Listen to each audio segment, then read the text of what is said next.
it seems you are ready for a challenge. So you probably went through the previous video, you've done the exercise, or you maybe have already prior knowledge of working with the pen tool. Now you can actually put your skills to the test. The first example here will be very simple. It's just straight lines. As before, we can use the pen tool and just simply click on each of these corners.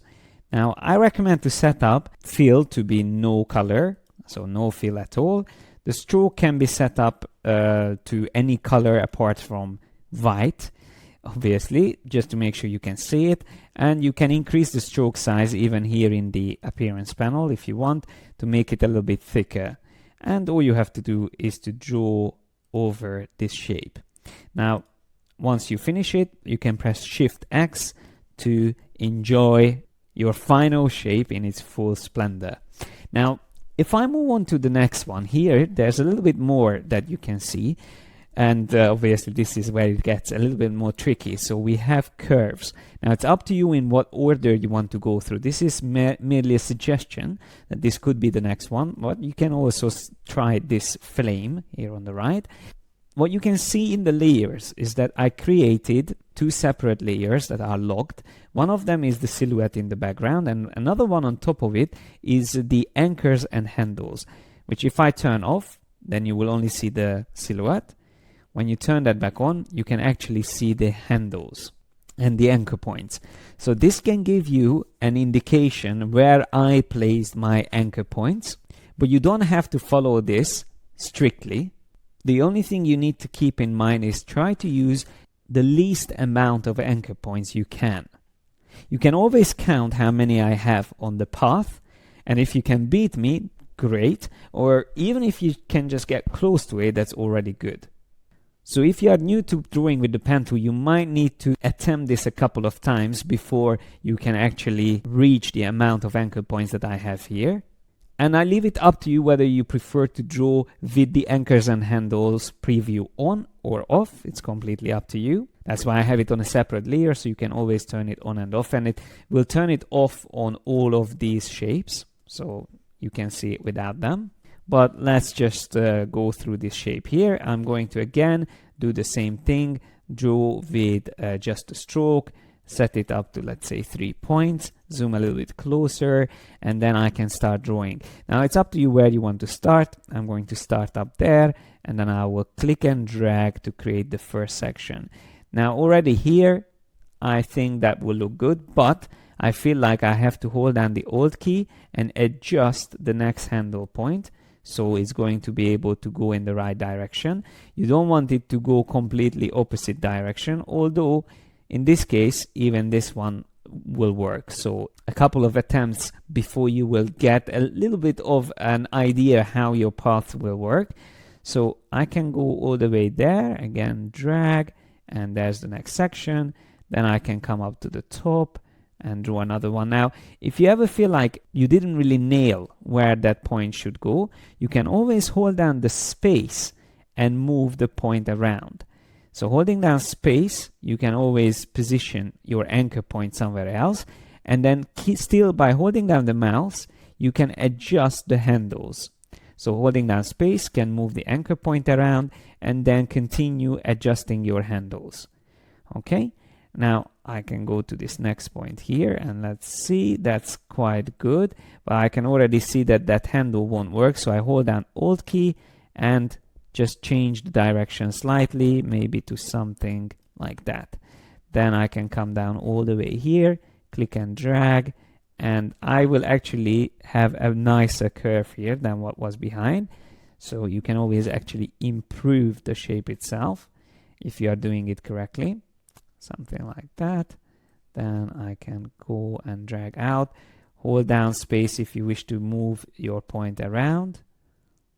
Something like that. And then here I'm going to just simply click on that point because I have to make a much smaller curve, and then click to finish. Now obviously this is much more difficult than just drawing straight lines, so don't be disheartened if you find it very difficult. If you think the pipe is too hard, move on to the next example and try that one.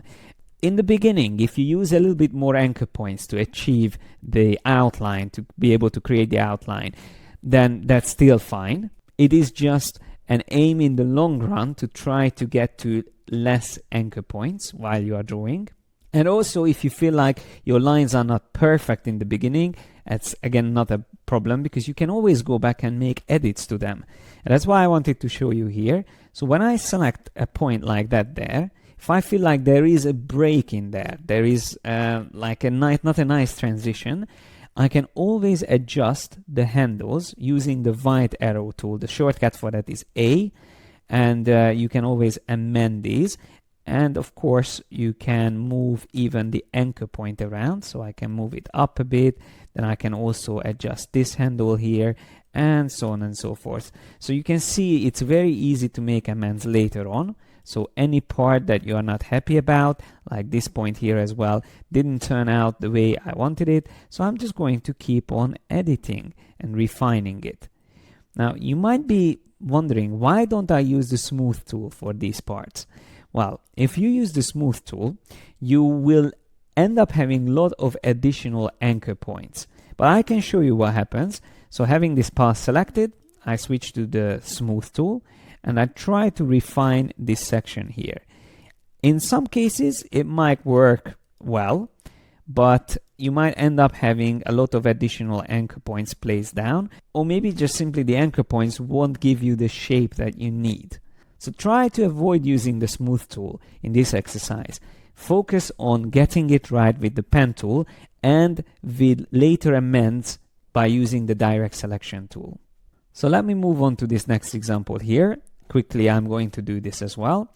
I will start at the corner point like that, and then I can go down, click here in the middle and draw one segment, and then continue drawing further up around there and align it once again. I might need to move it up. Once again, don't forget, you can hold down the space key and adjust it that way.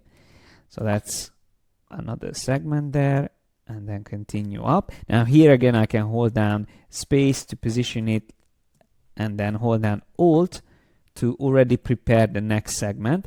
And the way I set up my handle is that I try to align it to that next curve.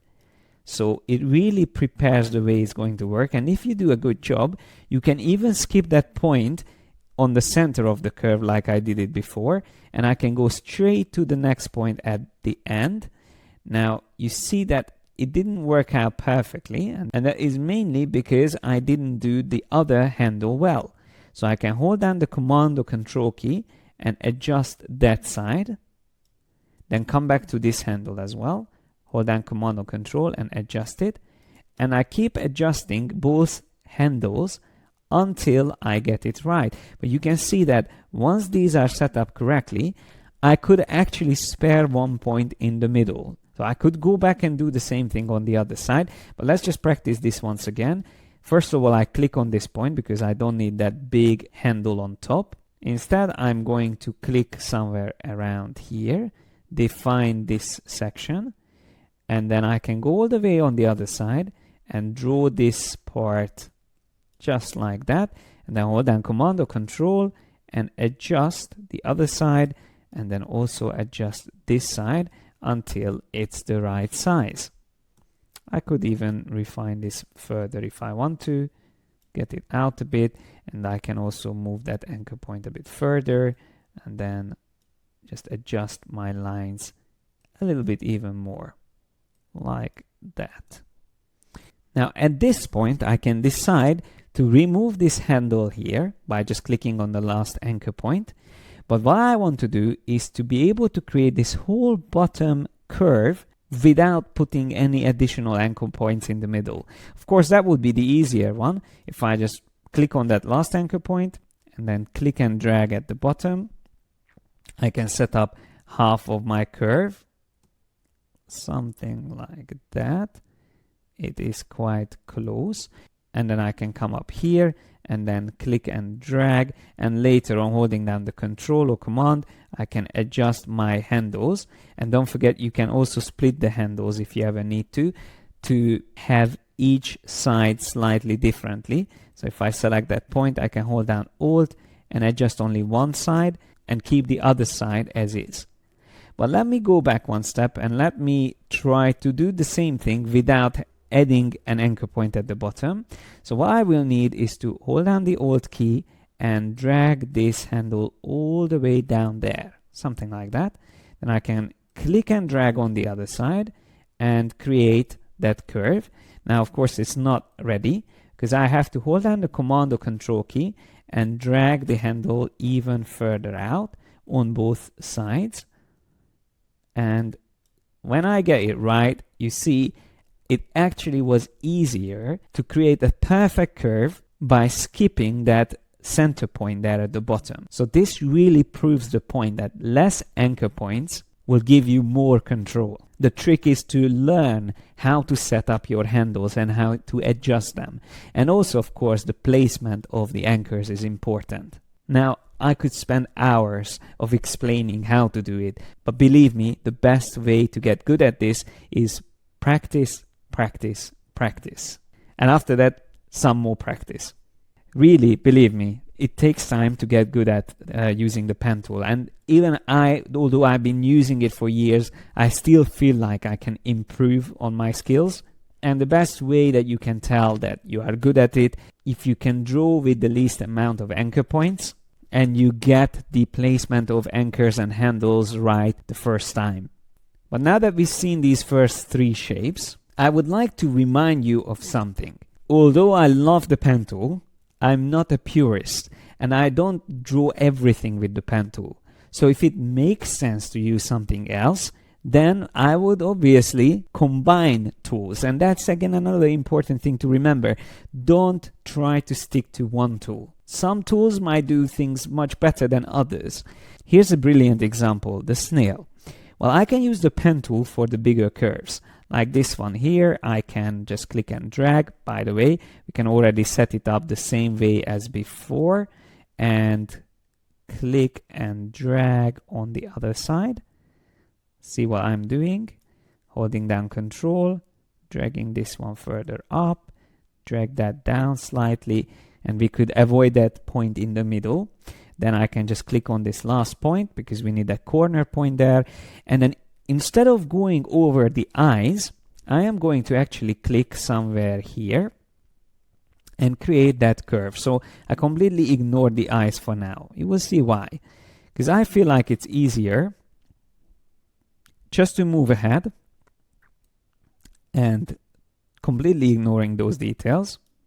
Not because they are difficult to draw, it is because it's much easier to draw them with a different technique. So I can add another point there. Then we can create a long curve at the bottom here, like that. Then we can draw a straight segment here at the bottom, or we can even curve it slightly like that. Then continue drawing, and then finish it like that. Now, I did a sloppy job here at the bottom, so it's not perfect, but obviously I would have been able to do it with less points, but for now it's going to be all right. But the main important element here is how do I do the eyes? Well, when we look at this, these are perfect circles, so why not use the ellipse tool? I'm just switch to the ellipse tool quickly, and I'm going to hold down the Alt key with the selection tool and duplicate it so it's exactly the same size. Then I use the pen tool again and just draw a line there which goes from this point up. And then once I have this line, remember the tool called width tool. With that, you can click at the bottom and increase the size of it, and maybe also increase this size here on the top just ever so slightly, like that. Now, if I select that circle, press Shift X, and on the other one as well, and I press Shift X on the main shape as well, now you can see that all I need to do is to Alt click and drag that section as well, place it down, and then switch to the Rotate tool, click at the bottom point so that's fixed, and then set it up in the angle that we need, just like that. And once it's ready, to make sure that these elements are all joined together, first I select the parts, go up to Object, expand them so they become field shapes, and that way I can select all of these elements together And using the shape builder, I can hold down shift and combine all of them together into one outline. So I save myself that struggle to go over the edges and draw these perfect circles and those nice shapes coming down from the eyes, because this way they are exactly the same size and shape. So although the pen tool is a brilliant drawing tool, don't forget that you can always combine different techniques together. That's the key really whenever you work with Adobe applications. Don't stick to one tool, combine them together and experiment. It's very important to feel free to experiment. You might come up with better ways of drawing these shapes, but it is crucial to get good at using the pen tool. So that's all that you need to focus on in this exercise. So I don't mind if you are actually drawing all around the eyes as well using the pen tool, because it's going to improve the way you work with this tool, and then later on you can start combining the tools together. Now once you finish these 6 shapes, you find 3 additional shapes at the bottom, which are again slightly more complex. Probably the last one is the most complex out of all of them. But again, these are all great exercises. And just to inspire you, I'm going to speed up the way I do this, but I'm going to draw that portrait of the girl on the right, so you can see the way I place down my anchor points. And then I will leave you to practice in your own time. Feel free to do this over and over a couple of times until you get good at it. And then you can move on to the next video, in which there will be a so much easier topic, the distort and transform tools, that I still consider being part of the drawing techniques in Illustrator.